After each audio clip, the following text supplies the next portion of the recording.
નમસ્કાર દર્શક મિત્રો, હું રવિ મેઘવાલ અને આપ જોઈ રહ્યા છો all India voice news. All India voice ન્યૂઝમાં આપનું હાર્દિક સ્વાગત છે.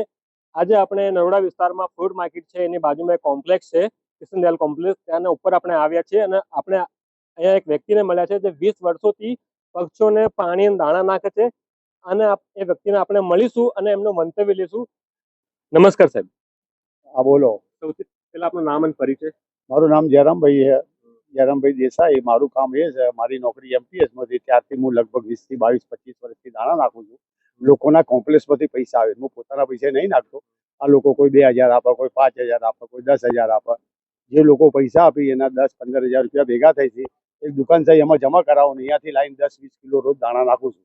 મતલબ દિવસમાં કેટલી વખત તમે દિવસમાં 2 વખત નાખું છું, સવારે 15 કિલો અને સાંજે 10-12 કિલો. આ દાણા નાખવાનો તમને આઈડિયા ક્યાંથી આવ્યો અને કેવી રીતે આવ્યો?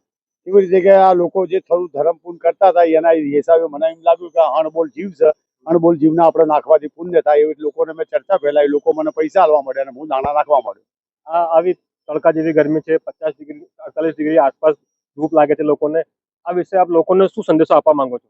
હા, લોકોને એ સંદેશો આપવા માંગુ છું કે તમારા ત્યાં કોઈ બી પક્ષી હોય કે ગમે તે હોય, પાણીનું કુંડું ભરવું અને થોડી સવારમાં ઉઠીને ચણ નાખવી. અણબોલો જીવ ચણ ખાય તો તમને એનું પ્રમાણ મળી જાય.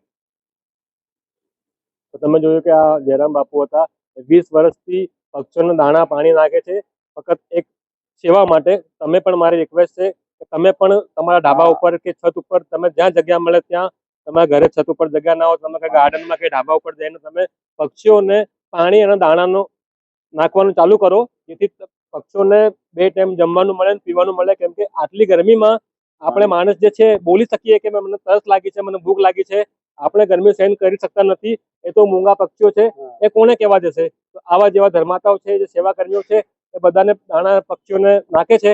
તમે પણ એક આ ચાલુ કરો.